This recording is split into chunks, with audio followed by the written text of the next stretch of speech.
Saudara, usai putra sulung Presiden Joko Widodo Gibran Rakabuming Raka resmi menjadi bacawa pres Prabowo Subianto, Gibran belum juga menunjukkan sikap tegas soal statusnya di PDI Perjuangan. Hubungan PDIP dengan Presiden Jokowi pun kian tampak renggang karena langkah Gibran dan Jokowi sebagai kader melawan haluan partai yang mengusung Ganjar sebagai bakal calon presiden.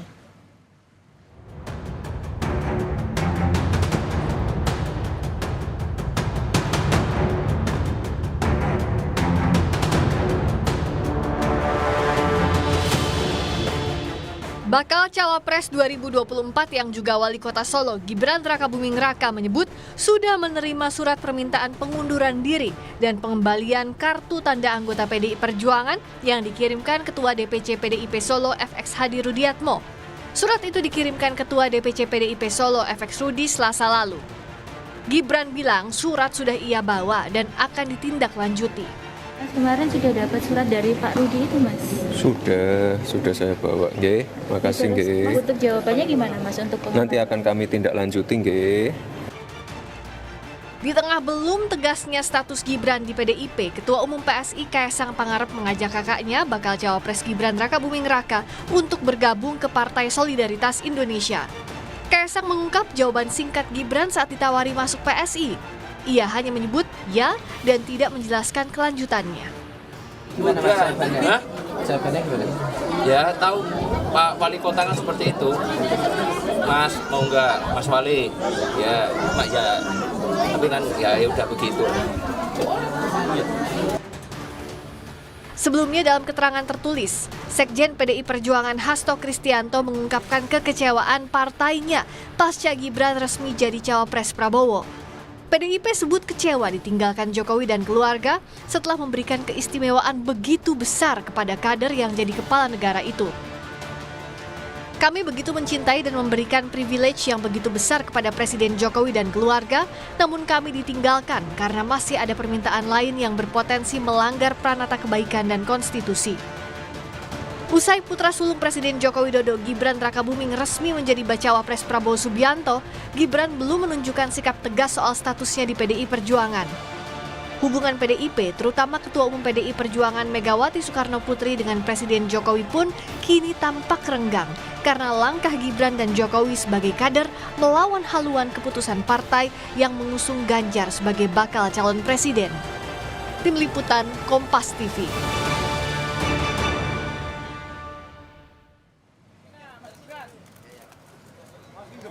Iya, pertanyaannya adalah bagaimana ini PDI Perjuangan usai perlahan-lahan keluarga Jokowi meninggalkan PDI Perjuangan yang tadi disebutkan oleh Sekjen PDIP Hasto Kristianto bahwa keluarga Jokowi ini diberikan privilege bukan hanya Jokowi tetapi juga membawa anak-anaknya termasuk menantunya Bobi Nasution dan tentu putra sulungnya Gibran Rakabuming Raka. Nah, pasca anak dan menantu Jokowi yaitu Gibran Kaesang dan Bobi Nasution yang mengambil langkah berbeda dengan PDIP di Pilpres, bagaimana sebenarnya langkah Ganjar Mahfud di Pilpres tanpa dukungan keluarga Jokowi? Lebih lengkapnya kita bahas sore ini bersama Ciko Hakim, juru bicara TPN Ganjar Mahfud, Ahmad Doli Kurnia, Wakil Ketua Umum Partai Golkar yang juga akan bergabung sesaat lagi, yang juga pengusung Prabowo Gibran.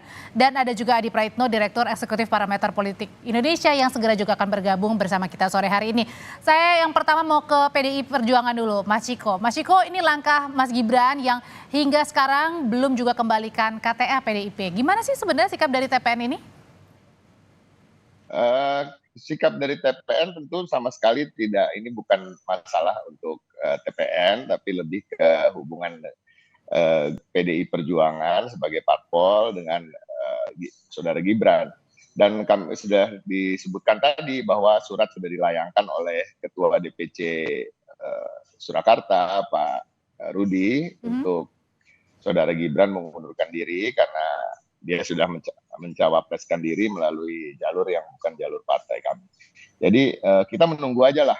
Kalau ditanya apakah ini menjadi pukulan buat TPN Ganjar Mahfud, kami sebenarnya sudah selesai tentang sikap Pak Jokowi yang kami sudah anggap sudah tidak bersama kami lagi.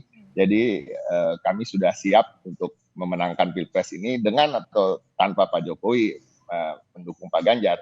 Jadi ini bukan pertanyaan yang baru lagi buat kami, karena kami sudah mempersiapkan segalanya untuk memenangkan ini, dan memang dalam visi dan misi kami maupun strategi-strategi kami tidak pernah memasukkan unsur dukungan dari Presiden Jokowi sendiri. Jadi 100% ini pemenangan Ganjar Mahfud, tim TPN-nya ini sudah bisa jalan tanpa restu atau tanpa dukungan keluarga Jokowi? Betul sekali.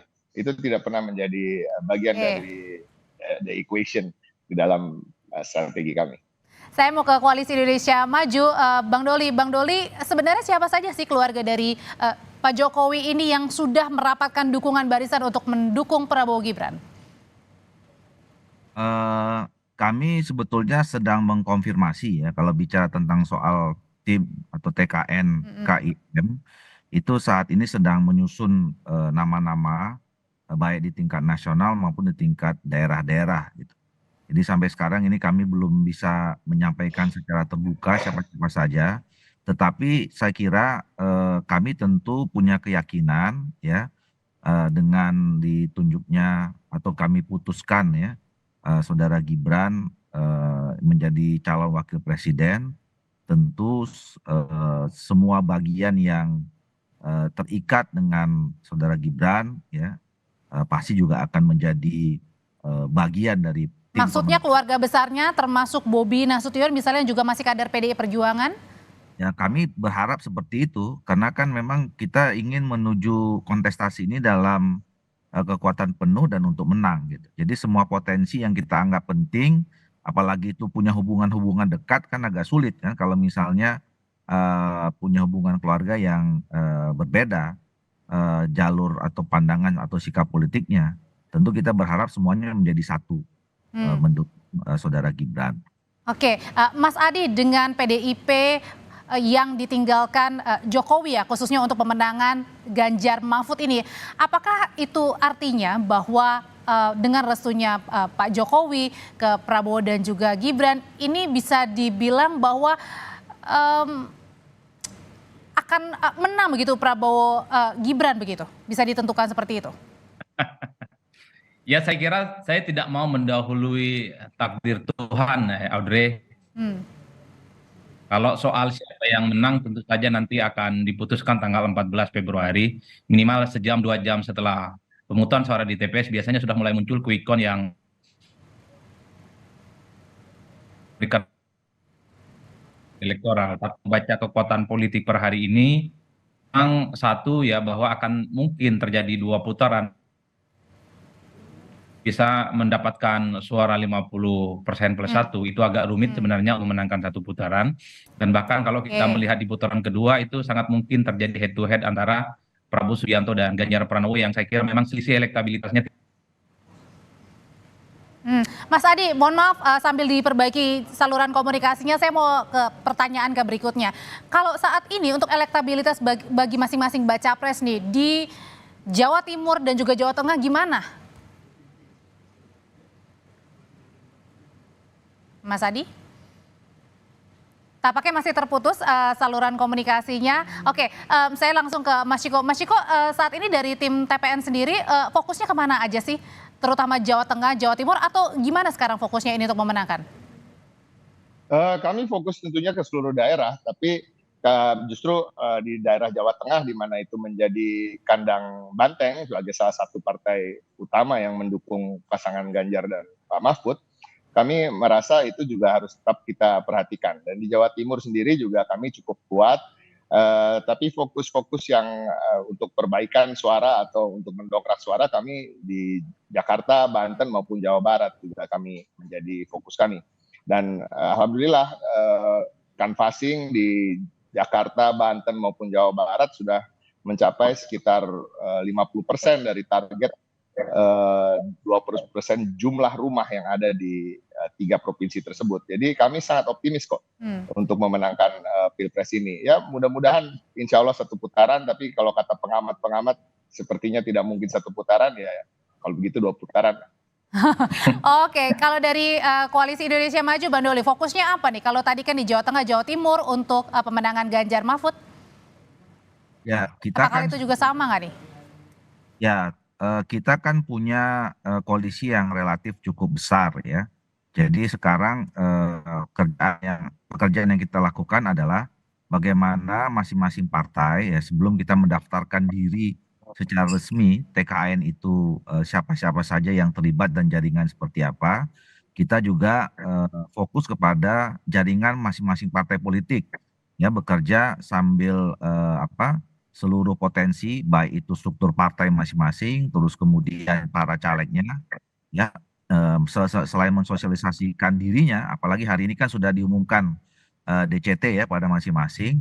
Nah, kita tugaskan juga mereka sudah mulai ikut bersosialisasi terkait dengan Pilpres.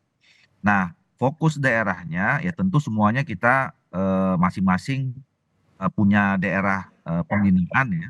Tetapi kan kalau kita lihat pemetaan konfigurasi jumlah penduduk, besarannya segala macam, memang kan sebagian besar ya pemilih itu kan ada di Jawa. Tentu kita tidak bisa meninggalkan atau saya kira fokus utamanya juga sama dengan kekuatan tim pemenang yang lain itu Jawa Tengah, Jawa Timur, Jawa Barat ya. Saya kira itu juga menjadi fokus dan itu juga kita kerjakan bersama-sama dengan anggota Koalisi Indonesia Maju yang lain. Dan kalau gitu dengan masuknya keluarga Jokowi ke pemenangan dari Prabowo Gibran, ini bagaimana elektabilitas dari Prabowo Gibran? Mas Adi, tahan dulu, nanti kita akan jawab usai jeda, tetaplah bersama kami di Kompas Petang.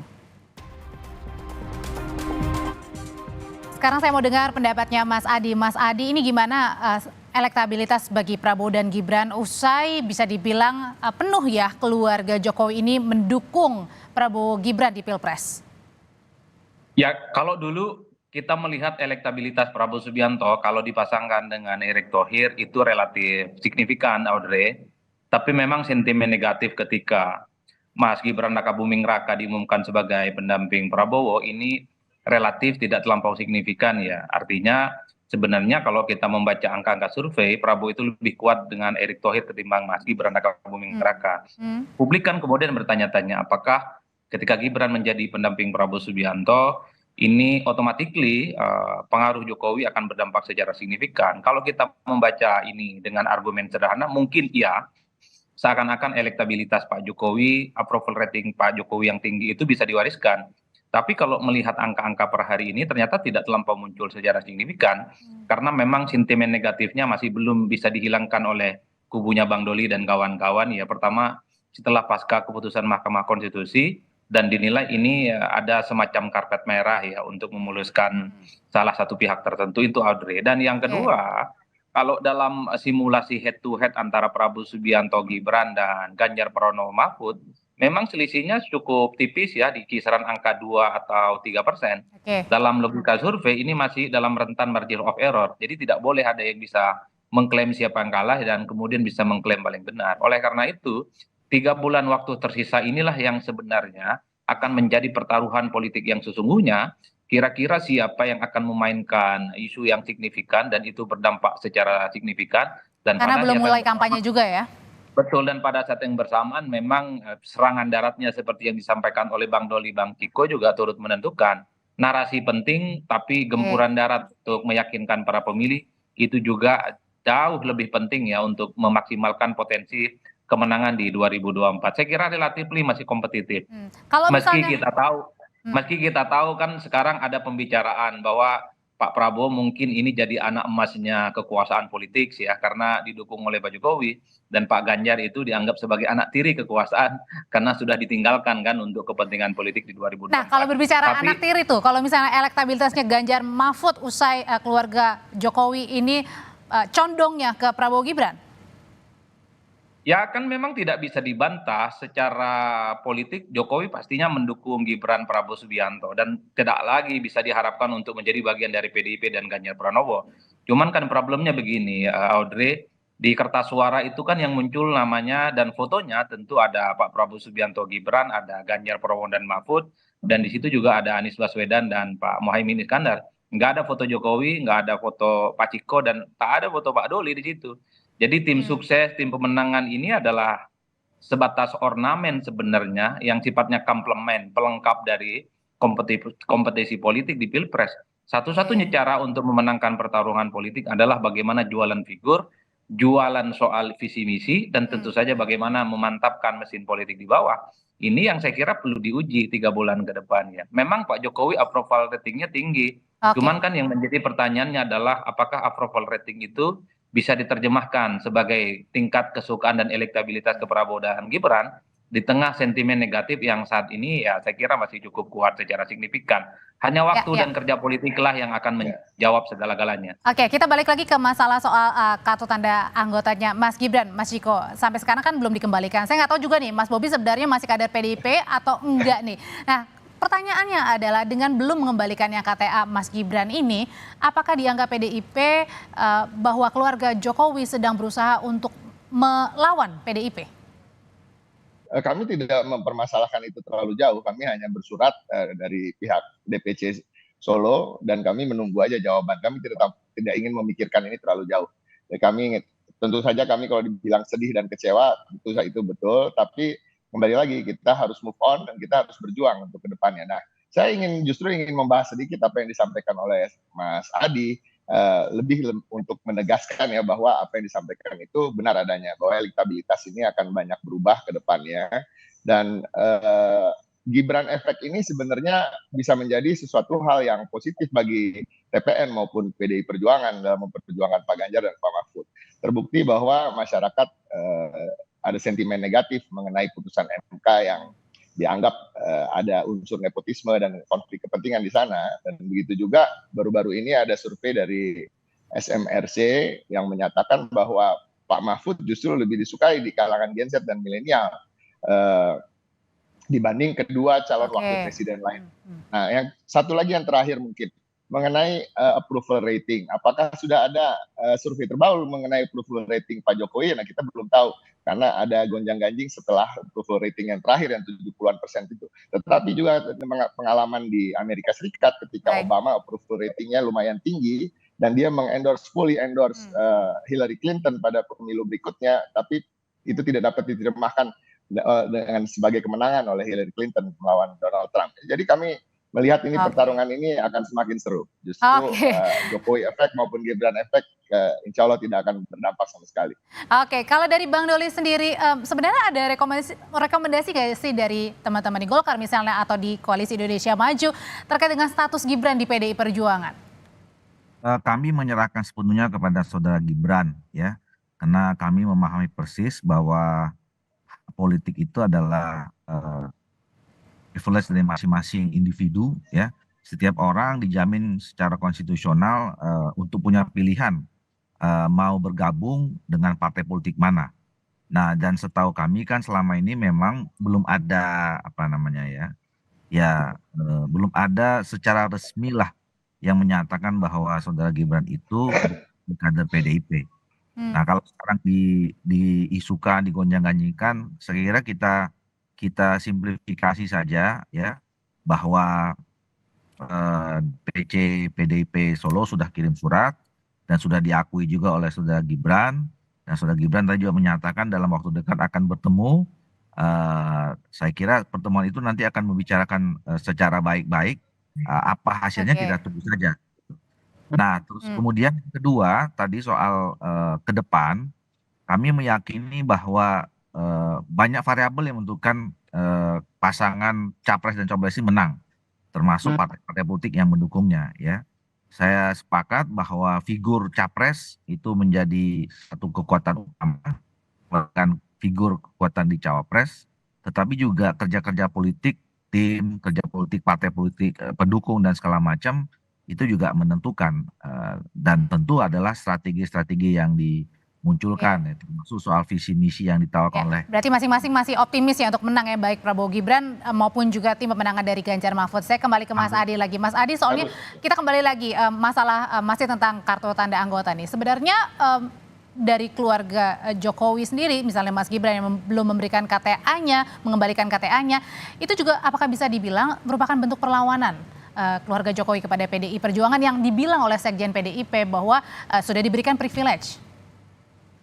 Ya, saya kira itu soal bagaimana keputusan politik PDIP ya. Tapi kalau dilihat perlawanan sepertinya rasa-rasanya agak sulit untuk mencari argumentasi. Paling mungkin kalau saya yang melihat dari jauh, ini semacam keinginan politik dari Jokowi dan keluarga besarnya yang berbeda dari keinginan politik PDIP. Nah, ini yang disebut dengan tidak sesuai dengan fatsun partainya. Jadi sekalipun Gibran itu maju bersandingan dengan Prabowo Subianto, tapi rasa-rasanya kalau tidak dipecat atau tidak diminta kartu anggotanya, sepertinya Gibran dan Pak Jokowi terus ingin menjadi bagian dari PDIP. Nah, ini rumitnya, Audrey. Satu sisi Jokowi juga punya preferensi dan keinginan politik yang berbeda dari PDIP, tapi kan PDIP selalu mengatakan bahwa siapapun yang merasa kader PDIP harus tegak lurus dengan keputusan politik mereka yang diluruskan. Kenapa ini gonjang-ganjing yang nggak selesai? Bagi saya, Artinya ini masih bisa jalan terus berlanjut sampai ke depan nih? ini betul, karena ini menyangkut presiden, ini juga menyangkut PDIP, karena ini sangat terkait dengan kalau ada orang atau ada partai yang kemudian merasa dizulimi, ini akan mendapatkan insentif politik yang luar biasa, Audrey. Kalau PDIP memecat Gibran dan Jokowi, ya saya kira Pak Jokowi dan Gibran akan mendapatkan aplaus bahwa PDIP dinilai sebagai partai politik yang baper, tak memberikan kesempatan kepada kader yang lain. Secara etika politik, Mas Adi, ini layak dicontoh nggak peristiwa seperti ini atau tidak? Ya, kan bagi saya pengembalian kartu anggota itu hanya sebatas formalitas. Kalau bicara tentang kepentingan hati dan pikirannya, Jokowi dan PDIP sudah wassalam, sudah goodbye, nggak bisa lagi itu diselamatkan. Inilah yang saya kira tanpa dipecat sekalipun sebenarnya ya Gibran ataupun Pak Jokowi sudah tak dianggap sebagai bagian dari PDIP. Jadi dikembalikan ataupun tak dikembalikan bagi saya sudah nggak relevan karena ini menyangkut strategi dan komunikasi politik. Kalau kemudian Jokowi ataupun Gibran meninggalkan PDIP dengan kartu anggotanya dikembalikan, tentu ini akan dicap sebagai keputusan politik yang meninggalkan PDIP. Begitupun PDIP tak mau memecat, ini tarik ulur aja sebenarnya sampai kiamat, rasa-rasanya agak sulit ini. Untung ini terjadi jelang 3 bulan sebelum pencoblosan, ya saya kira memang ada solusinya. Cuman kan hebatnya seakan-akan persoalan keanggotaan Gibran ini kan dilokalisir hanya sebatas persoalan Solo, tidak menyangkut PDIP di pusat ya. Jadi dikembalikan dengan urusannya Solo, ada efek Rudi, ya selesai. Tak ada gonjang-ganjing yang saya kira akan berlebihan. Itulah yang saya kira yang pertama. Yang kedua, yang terakhir, Audrey. Saya rada-rada nggak nyaman sebenarnya, seakan-akan di 2024 ini Pilpres urusannya Pak Jokowi, di mana Pak Jokowi di situ berada, seakan-akan Pak Jokowi lah yang kemudian menentukan segala-galanya. Jadi partai-partai yang bertanding, baik yang dukung Prabowo, kemudian mendukung Ganjar dan Pak Anies, dianggap sebagai pelengkap penderita, menurut saya ini nggak sehat secara demokrasi. Ya. Oke, padahal Pilpres adalah ini untuk rakyat ya? Betul, bahwa Pak Jokowi itu punya approval rating, punya resource, punya daya jangkau luar biasa, iya tidak bisa dibantah. Tapi kan seakan-akan jangan pernah menafikan bahwa kerja politik partai, seperti yang disampaikan oleh Bang Doli, Bang Kiko itu penting loh. Partai itu adalah amanat konstitusi, dialah yang paling sah dan legitimate untuk menjadi instrumen pemenangan politik. Mas Adi Praetno terima kasih, Bang Doli terima kasih, Mas Ciko terima kasih, sehat selalu, Bapak-bapak. Terima kasih Audrey.